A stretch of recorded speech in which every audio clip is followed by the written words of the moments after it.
Emily said softly. I know it hurts. Her voice steady even as anger churned beneath her ribs. This was the third time in less than 2 months. The third time Lisa had shown up after hours with the same worn-out explanations, slipping in the bathroom, bumping into a door, falling down the stairs. But I need you to stay still so I can document this injury. Lisa's hand shot up, gripping Emily's wrist with sudden strength that made her pause. No, don't take pictures, please. Lisa. Emily set the cold pack aside and met the young woman's terrified eyes. I'm your doctor.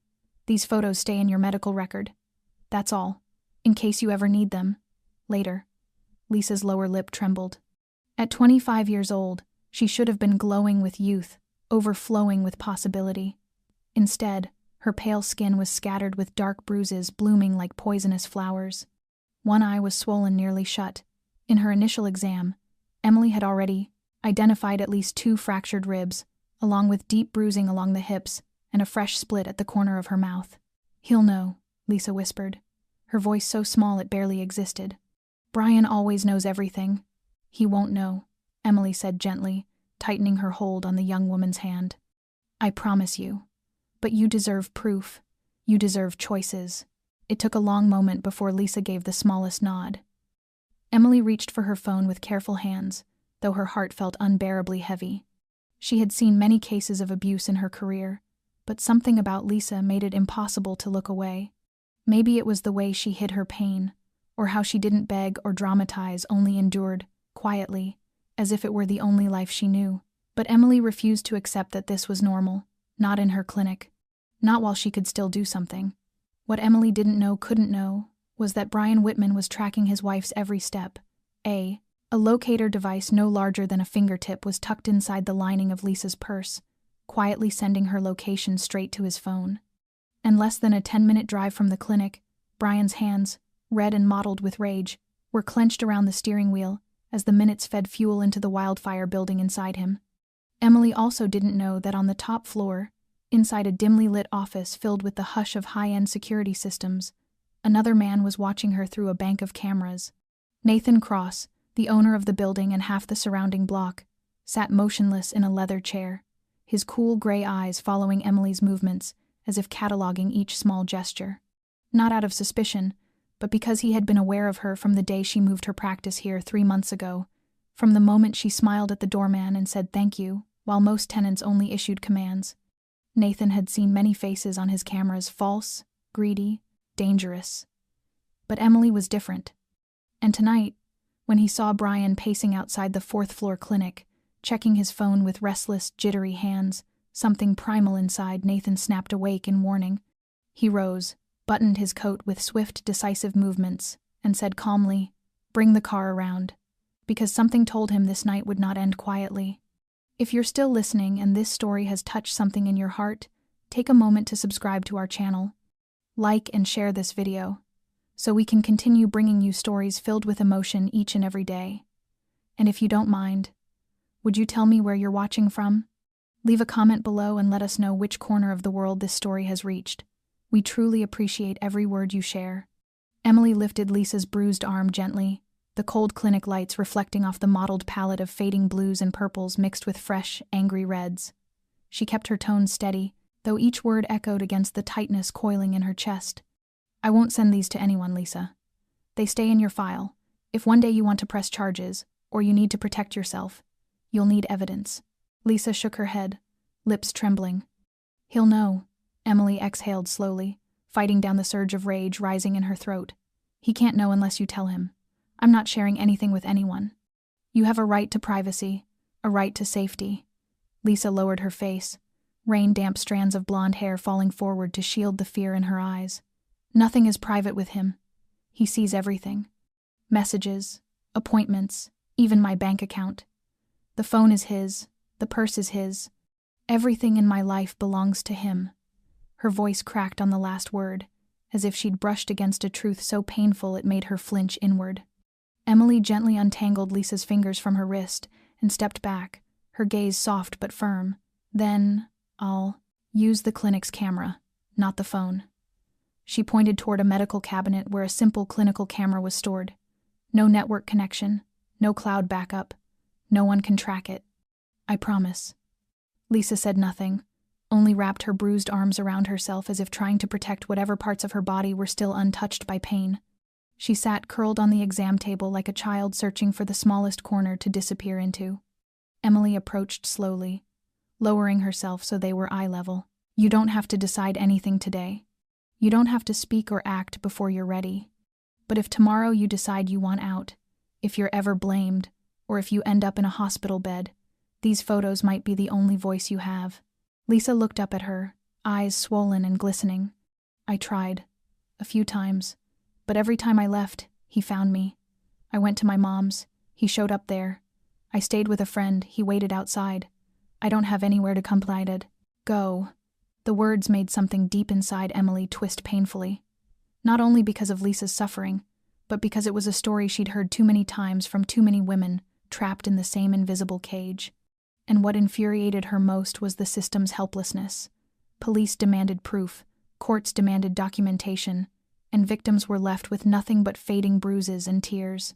Let me help you, Emily said, her voice firmer now, almost pleading. Let me take these photos. If you never use them, they stay in your file. But if you ever need them, they could be the only thing that stands on your side. Lisa held her gaze for a long, unblinking moment, then finally nodded. Emily retrieved the camera, adjusting the lens and lighting with slow, deliberate care, always gentle, always respectful, never invasive. But the moment she lifted the camera, Lisa flinched and curled inward, covering her face. He'll kill me if he finds out.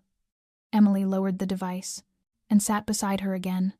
He won't find out, and he won't touch you again, not when you have me, and the truth, and evidence.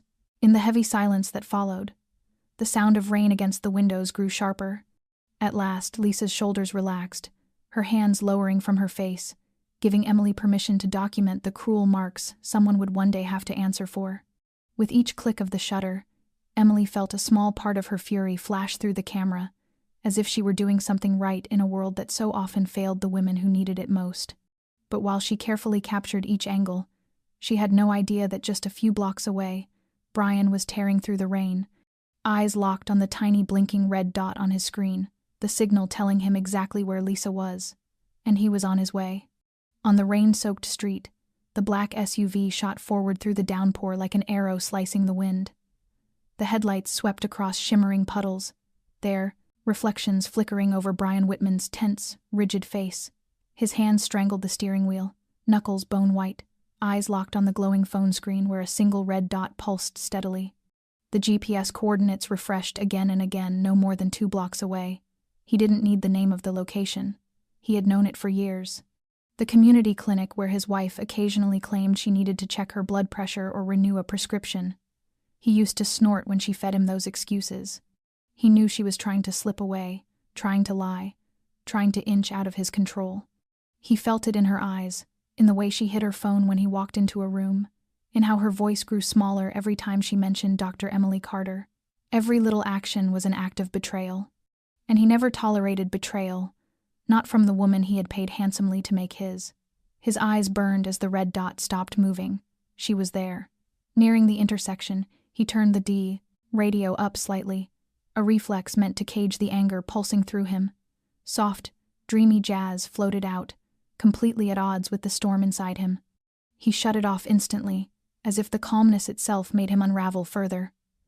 Only one thought remained in his mind. Bring Lisa home. Bring her back to where she belonged. And anyone who stepped between them, doctor or saint, would pay for it.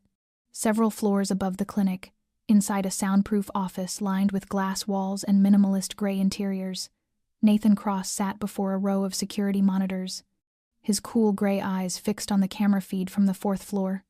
A man had appeared in the hallway, his dark suit soaked from the rain, his movements tight and restless as he paced in front of the clinic door like a wounded predator. Nathan had noticed him minutes earlier, when he stepped off the elevator without entering any apartment. This hallway was always quiet, never a place for strangers, and the anxious tension in the man's stride did not belong to someone who was lost. When he pulled out his phone and checked it repeatedly, Nathan understood. This was no visitor. This was a problem. The name that flashed across the facial recognition software sealed the conclusion. Brian Whitman. Nathan had heard it before. Not in the world of finance, not in the media, but in the brief security reports he had quietly requested ever since Emily Carter moved her small clinic into his building. They were not friends. They had exchanged little more than polite greetings. But Nathan had taken notice the very first day she walked through the lobby, clutching her folder of patient charts, smiling at the doorman. No one smiled here. They issued orders, but she was different. Not because of her gentle brown eyes or her quiet beauty, but because her presence carried a weight, a steadiness, something that made a person pause and care. And Nathan, a man who had built an empire on control and ruthless precision, found himself watching her more often than he cared to admit. He knew about Brian, about the rumors, the failed police reports Lisa had tried to file, the lack of witnesses, the bruises no one dared name. And now the man stood at Emily's door. In Nathan's building. Nathan rose, fastening his coat with slow, deliberate movements. He pressed a button on his phone. Nikolai's voice came through the earpiece almost instantly. "Is something wrong, boss?" "Whitman is on the 4th floor. She's working after hours. She is not alone. Do you want me to come down?" "No," Nathan said sharply, without hesitation. "I'll handle it myself. Bring the car around. I need to be there in 3 minutes." He looked at the screen one last time. Brian had stopped now, standing directly in front of the clinic door, fists clenched tight, rage carved into every line of his face, a storm waiting to explode. But Nathan had seen bigger storms, and he always knew how to extinguish them, especially when they dared erupt on his territory. The clinic door swung open just as the last echo of Brian's footsteps faded down the hallway. Emily stepped out, her eyes meeting Nathan's tall, broad frame blocking part of the light overhead, his hands in his coat pockets, his presence filling the hallway like something immovable. His gaze was cold, but when it landed on her, it softened just slightly, as if a thick layer of frost had been brushed aside for a breath. Emily held the door halfway open, not stepping fully out, just enough to shield the room behind her. Her voice was quiet but taut. "Is he gone?" Nathan nodded once, measured and calm. "I made sure he won't be back tonight, but—" He paused, studying her. "I can't promise that for tomorrow, or the day after." Emily tightened her grip on the doorframe, her back brushing against it. She looked at Nathan as if trying to decipher who he was or what he represented. Danger? Safety? She wasn't sure. She only knew Lisa was still inside, trembling, bruised, curled up on the exam table like she was bracing for another blow. And that thought dragged Emily firmly back into the moment. "Thank you," she murmured. "For showing up." Nathan shrugged, calm but calculating. "I'm not the type to meddle in other people's affairs, but this is my building, and I don't tolerate violence here, especially against someone who can't defend herself." Emily studied him, eyes wary. "What are you planning to do?" "Get you both away from him, at least for tonight." Nathan pulled out his phone, opened his contacts, but didn't dial yet. Instead, he looked at her again. "I have a place outside the city, about 30 minutes from downtown. Secluded, guarded. No one knows about it except my people. You and Lisa can stay there for now, until I'm sure Brian is no longer an immediate threat." "Do you expect me to trust you?" Emily asked, her suspicion unhidden. "I don't take protection. Offers from men I know nothing about except their name. My name is Nathan Cross. I own this building and several others. And I have something the law doesn't, the ability to act now." He let the words settle. "You're a smart woman, doctor. You know exactly what the police will do if Lisa files a report tomorrow. Make notes, set appointments, and tell her to avoid confrontation. But when the abuser has money and connections, that advice evaporates into thin air." Emily didn't respond. She knew he was right. Knew part of her wanted to agree for Lisa, for safety she herself could not guarantee, but instinct clawed at her too. This man came from a world she didn't understand, didn't belong in. A world where words were commands, and silence could be more dangerous than gunfire. "I'm going with her," she said finally, after a long pause. "I need to make sure Lisa is cared for. And I need to see this place myself, to know it's real and not just a gilded cage." A flicker of surprise crossed Nathan's eyes, quickly replaced by respect. "Very well. The car is waiting downstairs. I'll have 2 rooms prepared. One for Lisa, one for you. I'll get my medical bag." Emily turned, but before closing the door, she looked at him again. "I don't know who you really are, Nathan Cross. But if you're lying, if you use this situation for anything other than helping her," her voice dropped, steady and unwavering, "I will be the one who makes you regret it." Nathan dipped his head, no trace of mockery. "I hope you do, if that ever becomes necessary." Emily turned to help Lisa stand up, still shaking. Lisa instinctively reached for her worn leather purse and her phone lying on the exam table. "Leave it," Nathan said sharply, his voice cutting through the room like a command. Lisa froze, clutching the strap. "But my phone. You don't need it." "That's how he found you." Nathan stepped partially into the room, his eyes locking onto the purse. "The lining of the bag, or the phone itself. He's tracking a signal, not you. If you take it, he follows us to the safe house." Emily realized instantly that he was right. She gently pulled the purse from Lisa's grip. "Nathan is right, Lisa. We have to cut the cord. Leave them right there on the table," Nathan added, his gaze cold and calculating. "Let him see the dot on his screen stay right here. Let him think you're still inside waiting for him while we disappear." Lisa's hands trembled, but she let the bag drop back onto the table with a heavy thud. It was the first physical weight she had let go of in years. When the door finally shut behind them, locking the tracking device inside the empty clinic, Nathan glanced down at his phone and pressed a button. "Nikolai, bring the car around. Destination, the Haven, 2 guests, full security protocols." He looked once more at the empty hallway, where the air still carried the faint chill of danger that had just passed. This time, he wasn't only protecting his property, he was protecting something more. Something he wasn't ready to name. The rain still had not stopped when the black SUV quietly pulled out of the building's underground garage, gliding through the dim, sparsely lit streets. Inside the car, no one spoke. Lisa sat curled in the back seat beneath the coat Emily had wrapped around her, her eyes fixed on the rain-streaked window as if searching for some invisible escape route in the night. Emily sat in the passenger seat, hands resting on her lap, stealing glances at Nathan behind the wheel. Everything had happened too fast, too silently, too mysteriously for her to feel at ease. She barely knew this man knew nothing beyond his name and the cold, weighty presence he carried with him. He didn't offer explanations, didn't try to persuade. He said only what needed to be said and acted in a way that made the world around him fall into an unnerving stillness. And that, more than anything, made Emily wary. The quieter a man was, the more dangerous he often proved to be. She had seen every kind of man in the emergency room, bullies, charmers, men who faked concern, but Nathan was different. He wasn't pretending, and that only made him harder to read. The car turned onto a deserted road lined with rain-soaked trees. Through the automated iron gate, a house emerged in the darkness like a modern fortress.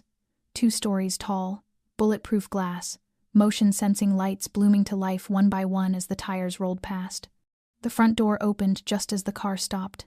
A tall man dressed in black waiting with a slight nod at Nathan before silently leading the way inside. Nathan didn't need to give orders. Everything had already been prepared. Emily guided Lisa into the foyer, where warm lighting washed over gray walls and polished dark wood floors. There was the faint scent of cedar, and the stillness of a luxury retreat sealed off from the world. Lisa stumbled from exhaustion, her fearful eyes darting from corner to corner, as if she were being delivered into captivity rather than safety. Emily tightened her grip and whispered, "It's only temporary. You're safe now." But as her gaze swept the interior, subtle cameras at the ceiling corners, nearly invisible layers of security behind each window, an unease curled deep in her chest. This wasn't just a house. It was a place built to protect someone, or to contain them. Nathan led them up the stairs, down a long hallway toward 2 adjacent bedrooms. He opened the first door. "This room is for Lisa. There are medications, clean clothes, a private bathroom, everything she might need." Then he opened the door across the hall. "This one is for you. If you prefer to stay with her, you can switch. It's your call." Emily nodded, guiding Lisa into the first room. She eased the young woman onto the bed, removed her shoes, brought her water, and checked her. Injuries again. Lisa said nothing during the entire process, her eyes hollow, her body flinching at every faint sound from the hallway. When she finally fell asleep from sheer exhaustion, Emily stepped out, closing the door quietly. Nathan was still in the hallway, arms folded. I need to know this place is truly safe, she said plainly. No one knows we're here? No nosy staff or curious neighbors? No one, Nathan answered. Only my people. They don't talk, they don't ask questions, and they're loyal without exception. Out of fear or money? Emily asked, refusing to look away. Nathan gave a faint smile, not amused, but almost impressed, as if she had just asked a question most people never dared to ask him. Because I saved their lives, and because they know that if they ever betrayed me, there wouldn't be anywhere left for them to hide. Emily clenched her hands, keeping her spine straight. I'm not someone who trusts easily. You know that. I don't need you to trust me tonight. Nathan stepped closer, stopping just an arm's length away. I only need you to recognize one thing. I am on your side. And if that's enough to keep both of you alive until morning, then the rest can wait. Emily didn't respond. She couldn't read him, but she also couldn't deny the single undeniable truth. He had done what the legal system could not. And Lisa, at last, was asleep behind a locked door, with no threat of waking up to fists or terror. For tonight, that was enough for Emily to push her doubt aside. Only tonight. The next morning, dim sunlight filtered through the heavy curtains of the guest room, but Lisa was still asleep. Emily had risen early, unable to rest. She spent a few minutes at the window overlooking the silent courtyard behind the estate. The quiet was almost unsettling, no cars, no voices, only the hush of a place cut off from the world. But inside her mind, everything churned. She checked her medical bag, splashed cold water on her face, then went to Lisa's room. The young woman still slept, curled into a tight ball in the center of the wide bed. Emily gently woke her, using the softest voice she could manage. After a few minutes, Lisa's bruised eyes opened. Where are we? Her voice rasped. A safe place. You need rest, but I have to check your injuries first. Lisa didn't answer but didn't resist. Emily helped her sit up, propping her with pillows. In the morning light, the bruises looked even worse. The swelling around her left eye had spread down her cheek, turning it a deep, sickened purple. When Emily pressed lightly along her ribs, Lisa recoiled in pain. I thought it was just bruising, Lisa whispered. It isn't, Emily said firmly. I'm almost certain you have fractured ribs 2 or 3, maybe more. You need an X-ray, but I'm sure it's not just a bruise. Lisa lowered her head, her hands twisting together. He kicked me when I tried to grab my phone. I didn't even get the chance to react. Emily paused, forcing her own emotions into stillness. She was used to injuries, but what unsettled her most was the emptiness in Lisa's eyes, the quiet resignation she had seen too often in women after years of abuse. Lisa, you can file a report. You have photos, medical documentation. This is your chance to start over. Lisa let out a soft, bitter laugh, barely more than a breath. Do you think the police will care? I tried. 3 times. The first time they said there wasn't enough evidence. The second time they said the neighbors didn't hear anything. The third time one of Brian's friends was on the response team. They came, talked for 5 minutes, and told me to maintain harmony in the household. After that, he beat me worse for embarrassing him in front of the law. Emily's fists tightened, but her voice stayed even. This time is different. You have proof. You have medical reports. You have me. And you have Nathan. The name made Lisa flinch. Who is he? What kind of man has a place like this to hide people in? I'm afraid of him. I don't know exactly, Emily admitted. I've never met anyone like him, but last night without him, I don't know if we would still be safe. Lisa stared at her hands. I don't know who I can trust anymore. Emily rested a hand on her shoulder, steady and warm. Then start by trusting yourself. You deserve to live without fear. A soft knock echoed at the door. When Emily opened it, a man in black handed her a paper bag and an envelope. Breakfast. And documents. He said nothing more, bowed his head, and left. Emily set the bag on the table and opened the envelope. Inside were 3 sheets, a duplicate of the medical notes she'd made the night before, a list of attorneys specializing in domestic abuse cases in the state of Minnesota, and a brief handwritten line. I have already had someone check Brian's legal standing. If you need additional evidence gathered, simply tell me. No signature, only clean, controlled handwriting. Emily read the line again, folded the papers, and looked at Lisa sitting small and silent on the bed. Maybe this time things truly could be different, but if so, the cost would not be small. When Emily stepped out of Lisa's room, the envelope still clenched in her hand, she saw Nathan standing at the far end of the hallway, leaning against the glass railing, his gaze fixed on the garden below as if weighing something heavy. Morning light cut across his features, sharpening their chiseled severity. Hearing her footsteps, he turned, unsurprised to see her. "You read them?" Emily nodded. "I don't know where you got those documents, but I'll admit, they're useful." Nathan didn't speak right away. Instead, he reached into his coat and handed her another thin file. "This may make you feel grateful or make you want to walk straight back into the city, but you have the right to know." Emily opened it, eyes skimming over clear print. Financial reports, loan records, transfers between multiple unidentified accounts, and at the end, an internal surveillance memo. She looked up, suspicion sharp. "Brian owes money to an unofficial group." Nathan nodded. "A small branch of a crew based in Detroit, recently expanding into Minneapolis. Mainly gambling, loan sharking, human trafficking." Emily felt the blood drain from her face. "He borrowed from them?" "Nearly 300,000, Nathan said slowly.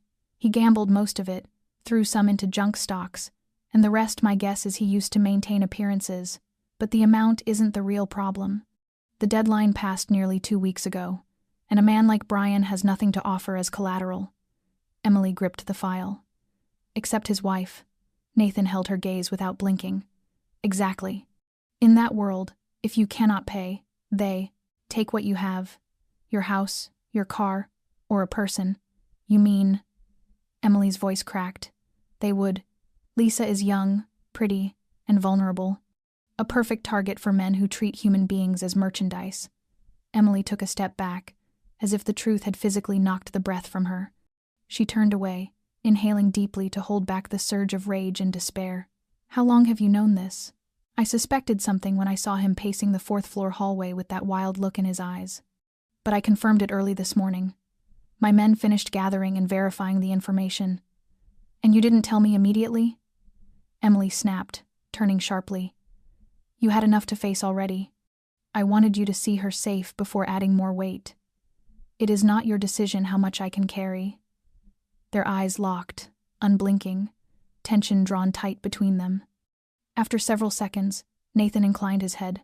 "You're right. Next time, I'll tell you immediately." Emily stood still for a moment, staring at the file. "If those men find Lisa—" "They won't," Nathan said, cutting her off, his voice dropping to something darker. "I've already sent word to their leader. A meeting has been arranged for tonight. They know who I am, and they know I'm coming to settle this." Emily froze, snapping her head toward him. "Resolve it? What does that even mean?" "It means I am going to buy that debt," Nathan said slowly, each word firm and deliberate. 300,000. In cash, in exchange for Lisa's permanent freedom. I will make sure her name is erased from their books right in front of me." "You cannot be serious," Emily breathed, disbelief flooding her voice. "That is an enormous amount of money, and you plan to meet human traffickers alone? I don't need permission. I need results." Nathan stepped closer, his tone steady but edged with something weightier. "I have lived long enough to know there are places the law cannot reach. And if you want to protect someone, sometimes you have to speak in the language your enemies understand." Emily felt her chest tighten until she could barely breathe. She didn't know whether to be grateful or terrified of the man standing before her. He was willing to walk straight into the wolves' den to buy Lisa's freedom. But how? And at what future cost? Yet when she thought of Lisa sleeping peacefully in the room behind her, perhaps for the first time in years, she realized that tonight the young woman finally had a chance to stop being prey. Even if it meant Nathan slipping back into the shadows he clearly knew too well, and that truth alone made Emily's breath catch. She stood on the balcony of the 2nd floor of the Haven, arms crossed tightly over her chest as if holding herself together. The night sky hung low and heavy, a deep gray occasionally sliced apart by distant flashes of lightning. She heard his familiar footsteps behind her but didn't turn. Nathan stopped a few steps away, his gaze fixed on her rigid back. When she didn't speak, he broke the silence. "I know you're angry." "Angry?" Emily turned, her voice icy. You just negotiated with human traffickers, handed over money as if you were buying a car, and you think I'm merely angry? I saved her, Emily. Nathan's response was slow, each word measured so as not to escalate the fire already burning. No, you paid off devils so they would not touch her. You didn't eliminate the evil, Nathan. You just redirected it to someone else. And you think the police could have done better? Nathan took one step forward, his tone low and cutting. Issue a restraining order? Put her on a witness protection waitlist? While all that happens, Lisa would vanish without a trace. I refuse to watch the system fail her again. So, instead you replace it with the law of the jungle? Emily felt something break in her throat. Violence, secret deals, buying people like commodities. I used the language those men understand. If that is wrong to you, I won't argue. But I do not regret it. Nathan stood directly in front of her now, eyes unflinching. I have seen far too many innocent people pay the price because they believed in justice. I will not let Lisa be one of them. Emily's fists tightened until her nails cut into her palms. She looked at him with a mix of fury and pain, a deep, burning ache, not only because he was wrong, but because he was also right.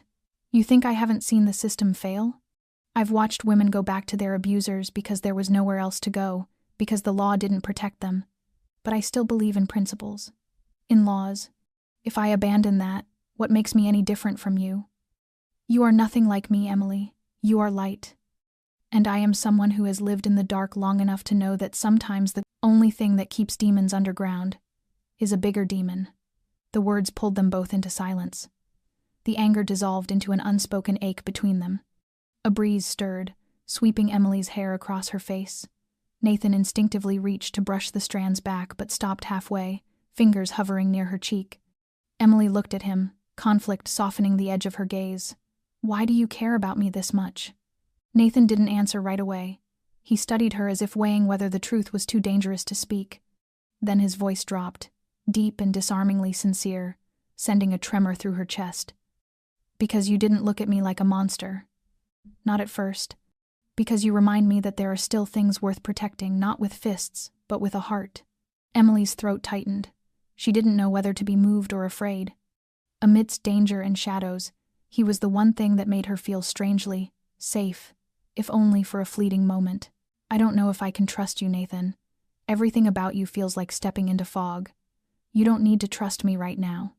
But don't deny your own feelings just because they scare you. Nathan stepped closer, so near she could feel the warmth of him through the cool night air. I am not perfect. I am not good. But if you allow me, I will stand between you and anything that tries to hurt you. Emily didn't step back. She didn't step forward either. She simply stood there, suspended between reason and something softer, warmer, and for once, she didn't push that feeling away. Without another word, they turned toward the garden below, where soft lights glowed in the damp night. Silence stretched, but something had shifted, a seed planted, not trust yet, not love, but the beginning of both.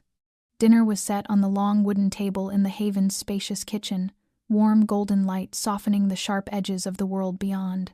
Emily sat at the head of the table, her hand loosely holding a glass of water she never drank, her eyes following Nathan as he placed the last dish in front of them. Every movement of his was precise, almost meticulous, as if he were trying to show he was capable of more than issuing orders or confronting violence.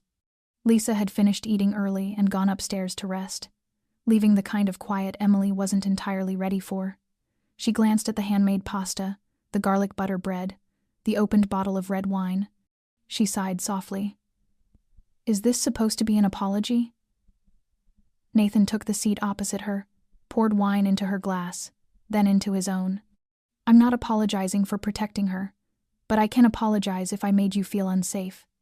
Emily frowned slightly, swirling the wine. I don't know what scares me more. Men like Brian, or the fact that I'm starting to get used to the way you handle things. Nathan gave a faint smile, though it didn't quite reach his eyes.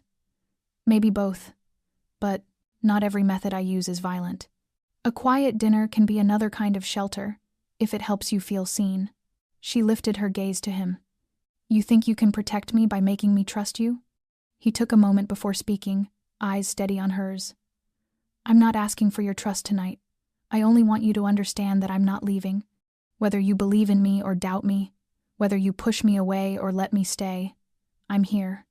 Sometimes the most reliable promise is simply showing up and not disappearing.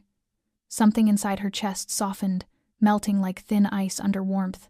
Her shoulders eased. I'm not someone who trusts easily. I've lost everything before, because I trusted the wrong person. Nathan nodded, his expression gentler than she'd ever seen. So have I. Maybe that's why we can recognize honesty when we see it. Silence settled over them, not heavy, but warm. Emily picked up her fork, twirling pasta before taking a bite. Not bad, she murmured. I assumed men like you only order from 5-star restaurants. Nathan lifted a brow. I learned to cook while working under my father. Sometimes knowing how to make a decent meal keeps you alive better than a gun. Emily laughed softly, the sound light and unexpected after so many hours of tension. The laugh made Nathan still for a moment, something unguarded flickering across his eyes before he looked down. When their plates were nearly empty, Emily rested her hand on the table and looked at him. You say you're not good, not perfect, even dangerous, but you treat me like I'm the only thing worth protecting. Nathan rose, walked around the table, and came to her side. Because you are, Emily. You're the one thing I am willing to change for. She lifted her head, their eyes meeting without shields for the first time. She stood, and the distance between them shrank to a breath. Nathan raised his hand, this time not stopping halfway. His fingers brushed, a strand of hair from her face, lingering against her cheek. If I kiss you right now, will you push me away? Emily didn't answer. She simply closed her eyes, a movement so small anyone else might have missed it. But Nathan didn't. He leaned in, and when their lips met, the world fell into a stillness that felt like truth. The kiss was not rushed, not claiming, not demanding.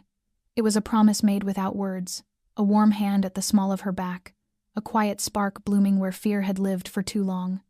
When they parted, only inches separating them, Emily kept her eyes closed as she whispered, I don't know if this is right or wrong. Nathan's voice brushed her skin, low and warm, sending a shiver through her. You don't need to know, you just need to feel. And she knew, in that breath of a moment, that whatever darkness surrounded him, the kiss was real. The feeling was real.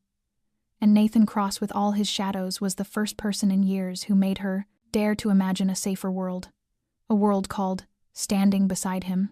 Many hours after the dinner and the kiss that had tilted Emily's entire world off its axis, Nathan sat alone in his office, the glow from the computer screen casting sharp light across his face, highlighting the stern planes of his features and the dangerous stillness always lurking beneath his calm exterior.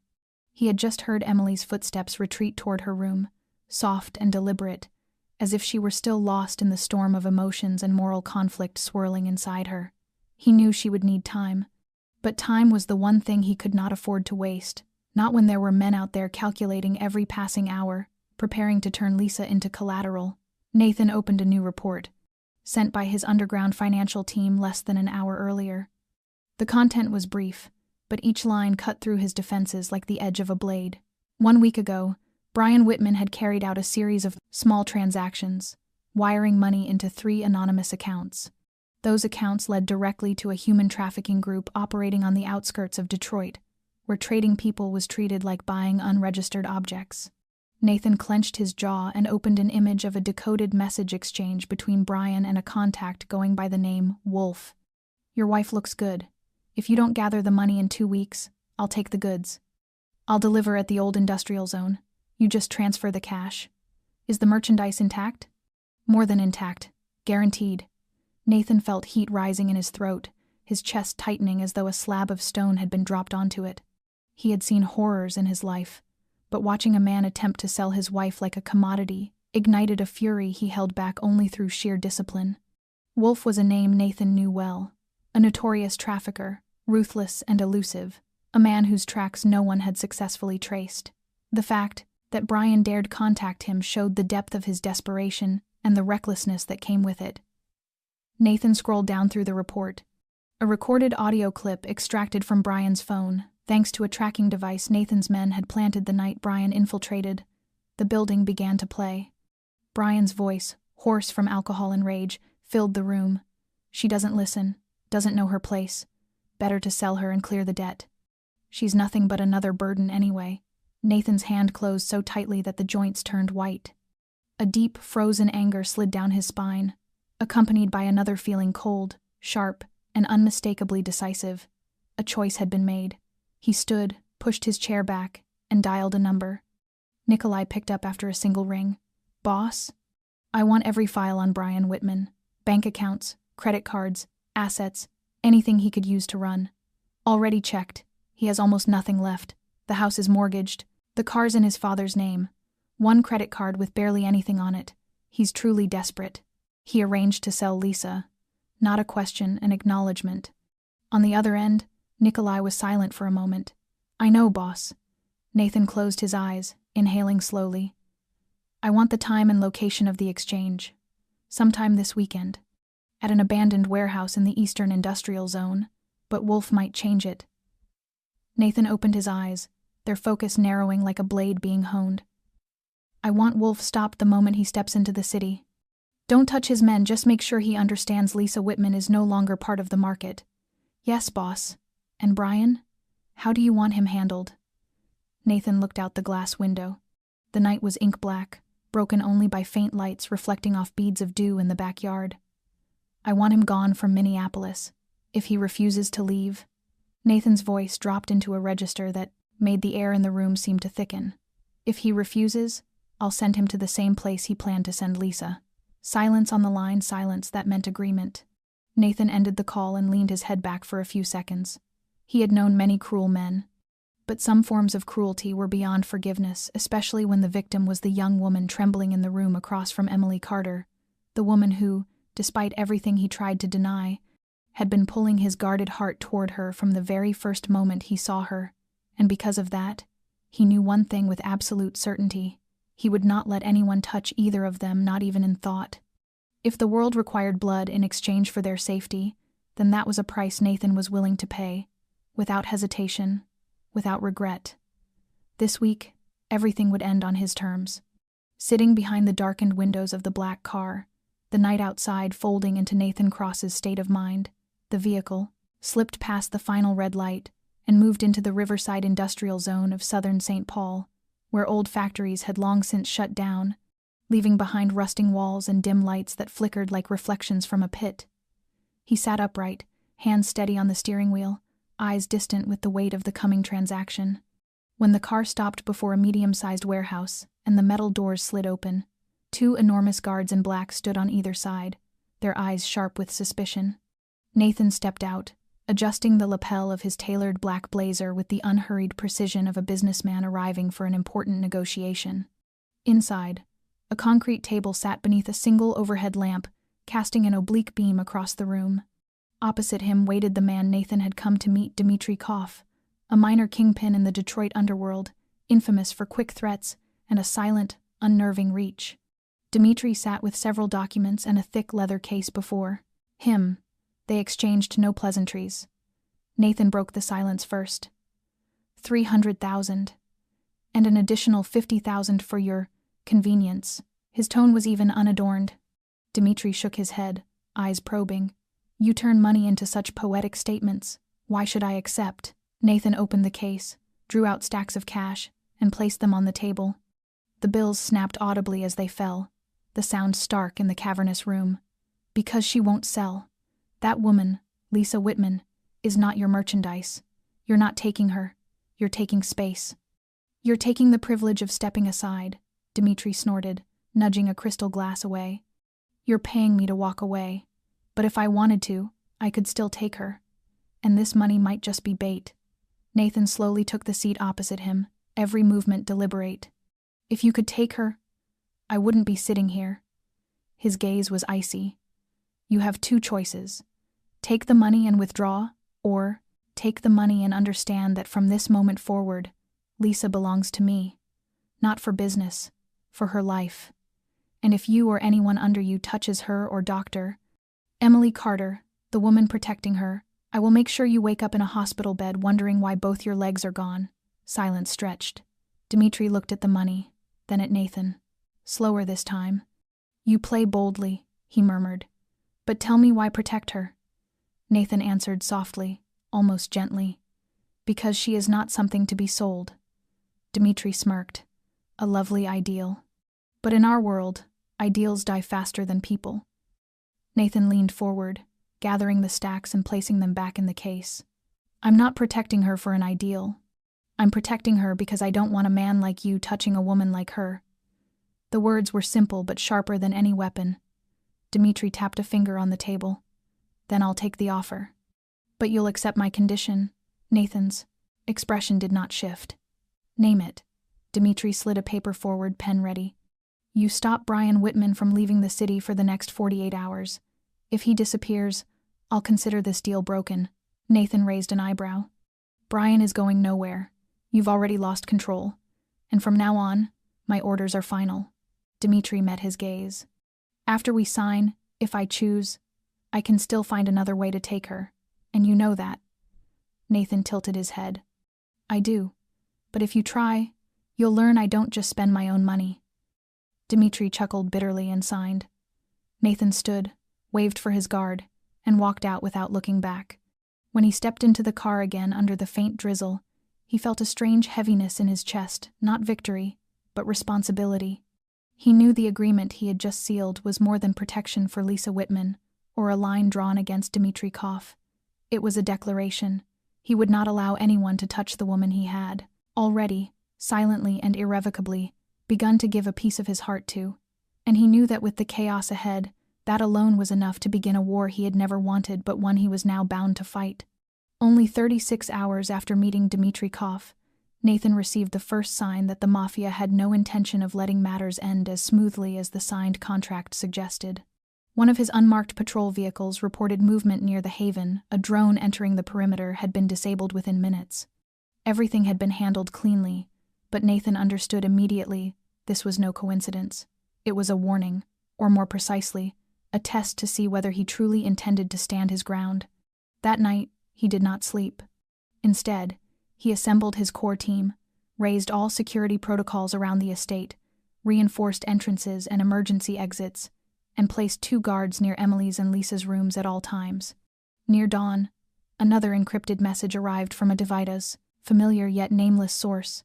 Cross, it seems you believe a name and a few suitcases of cash can close every door. Nathan read it without a flicker of emotion. He replied with a single line. I'm not closing doors. I'm rebuilding the entire house. That afternoon, a license plate less Bentley appeared before a luxury hotel in downtown Minneapolis. Nathan stepped out, adjusted his shirt cuff, nodded to his driver, and walked into the lobby. The top floor had been rented entirely by Dmitri as a temporary base, but today, rather than meeting him, Nathan was escorted to another room, one where 3 other men waited. He knew each of them well. Arkady Petrov, head of an Eastern weapons smuggling network. Leo Martelli, representing an Italian Mafia branch once strong in Chicago. And Roman Velez, the man who controlled narcotics distribution across northern Detroit. They watched him with mingled curiosity and disdain. Leo spoke first, his thick Italian accent soft but edged like a blade. Nathan Cross. Long time. We're not here for nostalgia. Arkady smirked. You put Dmitri in an uncomfortable position. Cost him face. Roman leaned back, propping his boots on the table, voice dripping with mockery. He even signed a contract. Embarrassing. Why pay when you hold all the cards? Nathan's expression did not shift. He met Roman's gaze with cold precision. Because the exchange was set for tonight, I paid cash to stop the clock and get her out of harm's way immediately. That was triage. Nathan tapped the table slowly. But I know money only buys temporary silence in this city. I'm not here for temporary. He pulled out a folder and slid it across the table. This is for permanent prevention. This is audio, photos, and data proving Brian Whitman used your names to make false deals, borrow money, and fabricate a human transfer document under Roman Velez's authority. If I release this, or worse, if the FBI accidentally discovers it, you'll all be dragged into a federal investigation none of you want. The room went still. Their eyes sharpened, pride giving way to calculation. Nathan continued, steady and unwavering. I don't want a war. I don't need your world. I want Lisa Whitman left alone. She is not a debt. She is not merchandise. She is a human being. Arkady leaned forward. And if someone still tries to touch her? Nathan raised his head, meeting his gaze directly. Then I won't send the evidence. I'll send men. Roman lowered his feet to the floor slowly. The cross name still carries weight. But this is the first time I've seen you challenge an entire table. Nathan stood. I'm not challenging. I'm drawing a boundary. And if you're smart, you'll respect it. Silence pressed in. Then Leo nodded once. Fine. She's off the list. But next time, don't make us gather over a woman. Nathan walked out without a word. But when the door closed behind him, the three men remained quiet, not from anger, but because for the first time in many years, they had encountered a man who was neither boss nor mafia, yet made all three wonder if reputation could truly be more dangerous than violence. And with Nathan Cross, the answer was already clear. Emily stepped into Nathan's office at the Haven after receiving Nikolai's message that all negotiations with Dmitry Koff had been completed and that Brian Whitman had been fully confined within the boundaries Nathan's men now controlled.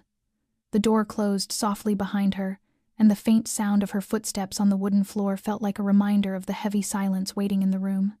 Nathan sat at his desk, his gaze still fixed on the dark computer screen, but when he heard someone enter, he turned toward her. There was no surprise in his eyes, only something that looked like quiet expectation.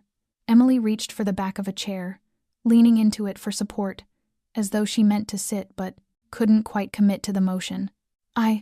I heard, she whispered, her voice sounding as if it had wandered away from her.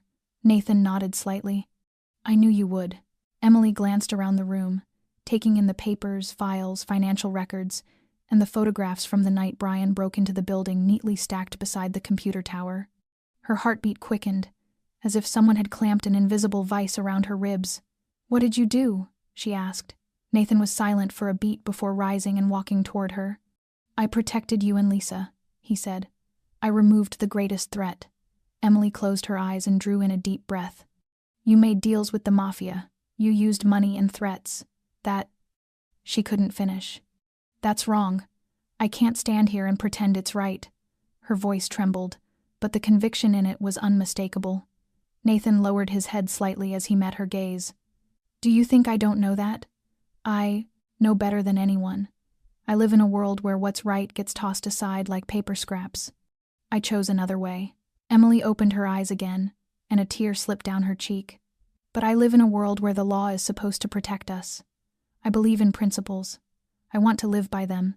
So how am I supposed to be grateful to you, and yet horrified by the methods you used? Nathan said nothing for a long moment, as though fully accepting her contradiction.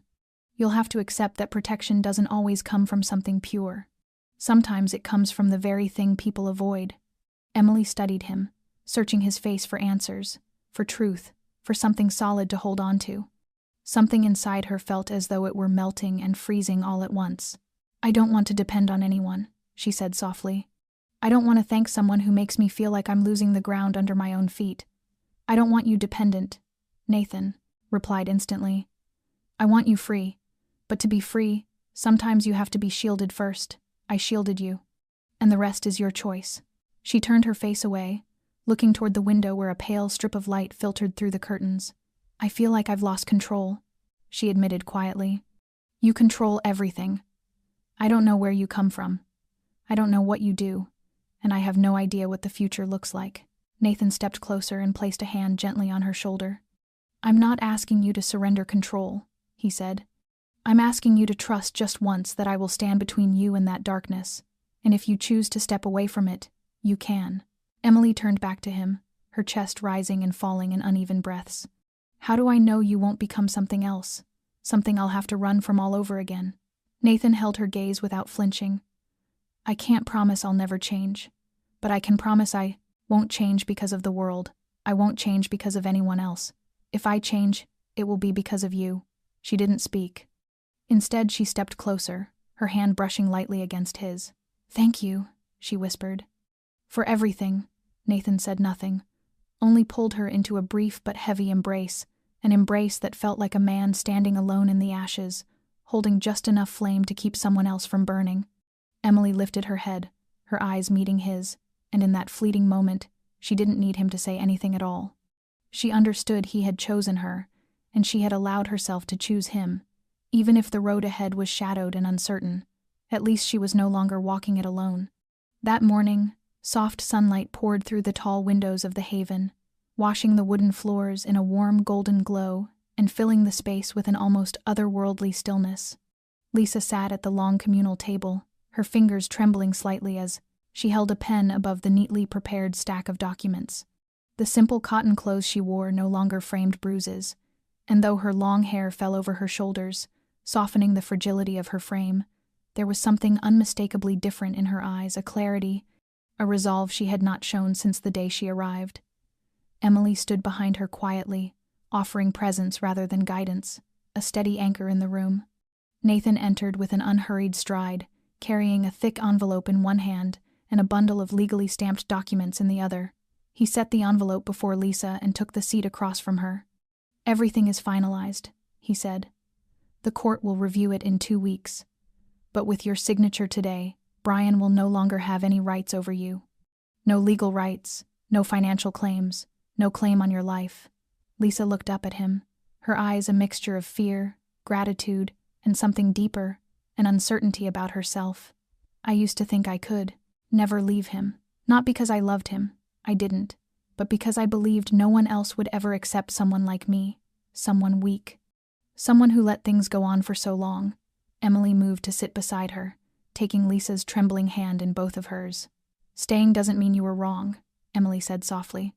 "Staying means someone made you believe you didn't deserve to walk away."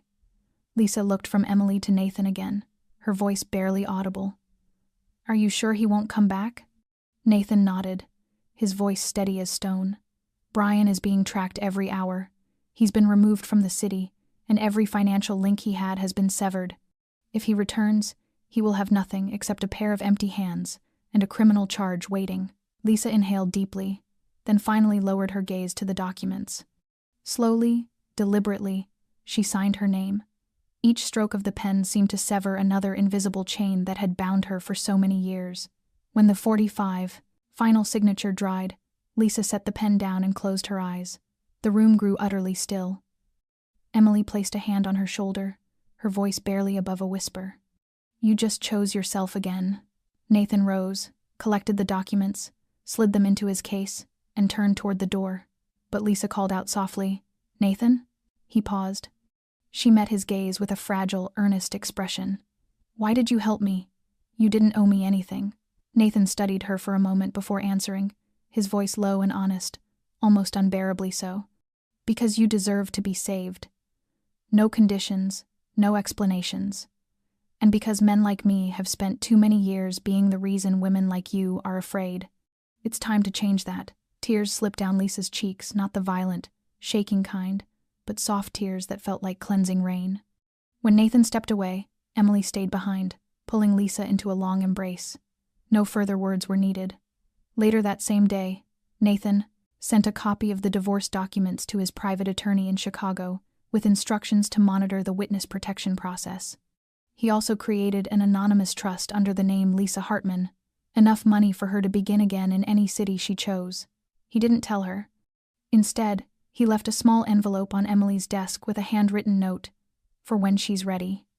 In the strangely peaceful order of the corrupt world he had lived in for so long, this was the first time Nathan felt he wasn't just fixing someone else's damage, he was repairing a part of himself. And Lisa, a woman carrying more scars than she ever admitted aloud, became proof that sometimes beginning again isn't a sprint, it is a signature, a decision, a quiet belief that life can still move forward. And now, for the first time, she had all of that. That afternoon, after the car carrying Lisa disappeared down the long driveway to take her to her new temporary home, the vastness of the estate seemed finally to settle into a silence that felt both comforting and unsteady. Emily did not return to her room right away. Instead, she brewed 2 cups of hot coffee and brought them into the living room, where the last warm rays of the day streamed through the tall glass windows, casting long amber streaks across the dark oak floor. Nathan stood there, his shoulder leaning against the frame, his usually cold gray eyes shadowed by a weariness she rarely saw. He stared out into the garden, where the lavender bushes drooped slightly under the weight of last night's rain, as though he were releasing the final, invisible burden of a man who had just finished a brutal vow to protect. "What are you thinking about?" Emily stepped closer, setting the cup on the low table before standing beside him, her voice soft but steady enough to pull him back to the present. Nathan turned to her, looking at her for a long moment before speaking. "I'm thinking about boundaries, Emily. I just used the darkness to buy back the light for Lisa. And I keep wondering whether a man like me could ever truly deserve to step into that light himself." His words tightened something deep in Emily's chest. She understood the loneliness inside that confession. She guided him toward the sofa and pulled him down beside her, unafraid to take his calloused, roughened hand into hers, the same hand that had once held weapons and thrown punches, yet had also tended the tender fractures of her spirit over the past few days. "You told me about your father once," she said, her fingertips gently brushing the faint scar across the back of his hand. "About how you had to grow up too soon, but you've never told me what you actually want. Not Nathan Cross, the man who runs this place. I mean Nathan, the man sitting in front of me right now." Nathan fell silent for a moment, the ticking of the wall clock filling the space between them, before he began speaking in a voice low and resonant, like the deep timbre of a cello. He told her about his years in Chicago, the frustration of watching justice bend endlessly under the weight of money, and the reason he built the Haven not to imprison, but to create a new kind of order where he could protect what the law repeatedly failed to safeguard. "I learned that to keep other people safe, sometimes you have to become the monster they fear," he said at last, his gaze cutting into hers. "That's my world, Emily. A world with no pure white anywhere. And I'm afraid someday you'll look at me and want to run." Emily smiled, soft but unwavering, leaning forward to place a gentle kiss on his forehead, right between the creases of worry that never seemed to fade. "I'm a doctor, Nathan. I face blood, wounds, and death every day. I'm not looking for a sterile world. I'm looking for one where life is valued." She squeezed his hand. "You're not a monster. You're the one who stands guard in the dark. And if you're afraid I'll get lost in that world, then hold on to me tighter." Her words shattered the final wall Nathan had been holding upright inside himself. He rose and led her out to the wide balcony where the night wind swept in with force, carrying the breath of Minneapolis glowing brilliantly below them. Against that sweeping backdrop, Nathan stopped. He didn't kneel. Their life was not a movie, and he knew it. It was real, raw, flawed, marked by scars that did not disappear when the sun came up. He pulled a small, jet-black velvet box from his vest pocket, set it on the cold stone railing, and opened it. Inside lay a simple platinum ring, no grand diamond flaunting itself, only a small, clear stone that caught the city lights and reflected them back like a guiding star. "Emily Carter," he said, his voice low but steadier than any command he had ever given. "I can't promise you a peaceful life. There will always be men like Brian Whitman, men like Dimitri, cough, but I can promise you this. Whenever you look over your shoulder, I will be there. I will be the shield between you and danger, and the place where you can lay your strength down and be vulnerable when you need to." He looked deeply into her eyes, waiting. "I don't need you to save my soul. I just need you to walk this road with me. Will you be my wife, my partner, the anchor that keeps me grounded?" The wind blew through Emily's hair, but she felt no cold at all. The warmth in Nathan's eyes wrapped around her like a shelter. She nodded, tears of joy spilling freely. "Yes, Nathan. I choose you. Not because you saved Lisa, not because you're strong, but because you're the only man who makes me believe that even in the dark, love can still bloom." Nathan slipped the ring onto her finger, then pulled her into a deep, lingering kiss, a kiss carrying the weight of a vow meant for a lifetime. Beneath the vast night sky, two lonely souls who had wandered for far too long finally found each other and began stitching the broken pieces of their lives into something whole. 3 months later, autumn had truly arrived in the city, brushing the air with cool winds and turning the trees into brilliant shades of red. Life did not pause at the happy ending of a chapter. It continued with the quiet, meaningful rhythms of everyday existence. Lisa, now confident enough to introduce herself as Lisa Hartman, was rebuilding her life in a small ground-floor apartment on the outskirts of town, about 20 minutes from the Haven. The windows faced a row of old oaks that swayed gently in the breeze. She had enrolled in school again, choosing to study social work, the dream she once held before marrying Brian. Every morning, Lisa rose early, brewed her own coffee, and walked to the bus stop. She still flinched at the sound of a loud horn, still woke on some nights from the old nightmares that clawed their way back into her sleep. But she was no longer afraid. She knew she wasn't alone. Because every Tuesday and Thursday evening, when Lisa returned home late from class, a familiar gray SUV sat quietly at the corner across from her apartment. The person inside never stepped out. The tinted windows stayed closed. The vehicle remained there for exactly 15 minutes, just long enough to see the lights in Lisa's apartment switch on and the curtains drawn safely before it rolled away into the night. Nathan had never spoken to Lisa about it, and she had never asked. It was a silent promise from a protector, almost like an older brother, that she would never be abandoned again. Meanwhile, at the Haven, the cold, fortress-like atmosphere had softened into the warmth of a real home. Emily continued her medical work, but she had moved her practice from the 4th floor to a spacious, renovated suite on the ground floor of Nathan's building. It was more accessible for her patients, and though he never said it aloud, it allowed Nathan's security team to keep a watchful eye without being intrusive. On quiet Sunday afternoons, they often spent time together on the 3rd floor balcony. Nathan had changed. He was still the powerful man feared and respected by the underworld, but at home, he set aside the rigid suits and wore the soft sweaters Emily picked out for him. That day was no different. The gentle sound of classic jazz drifted from the old turntable, the melody of La Vie en Rose floating through the air. Emily rested her head on Nathan's shoulder as they watched the sunset wash the city in shades of lavender, the distant river glowing under the fading light. "Are you happy?" Nathan asked suddenly, his hand tightening around hers, the ring catching the last spark of day. Emily looked up at him, her smile glowing brighter than the evening sky. "Happiness isn't the absence of storms, Nathan. Happiness is knowing you have a place to return to when the storm comes. And you are that place for me." Nathan lowered his head and kissed her forehead. "Thank you. For being brave enough to walk into my life. For turning this place into a home." They stood there, wrapped in each other, swaying to a slow, unmeasured dance, guided only by the beating of two hearts that had grown into one. Their story had begun with violence and fear, yet it ended with healing and hope. Nathan, Emily, and Lisa, 3 souls wounded in different ways, had each found their own path forward. They had proven that no matter how heavy the darkness may be, a single, small flame of trust and compassion can light an entire life again. The love story between Nathan and Emily did not begin with a romantic date or a candlelit dinner. It began with fear, with bruises on a young woman's body, with the wary eyes of a doctor who no longer believed in anything beyond logic, and with the silent remorse of a man who had spent too long living in the shadows. They were not perfect, but they chose to love each other with honesty, with protection, and with the daily act of lifting one another up. And perhaps that is the most genuine kind of love. Through this story, we hope you can feel the true value of trust, protection, and healing in a world that can sometimes be too cold for people to show their hearts.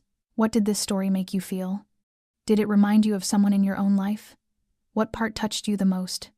Please share your thoughts in the comments so we can hear what your heart has to say. If you enjoyed this story, don't forget to subscribe to our channel, like the video, and share it to spread more messages of humanity and hope. Our channel strives to bring you touching, meaningful, and inspiring stories every day. Thank you for staying with us until the end. We wish you good health, a peaceful life, and a heart always full of hope. Goodbye, and see you in the next video.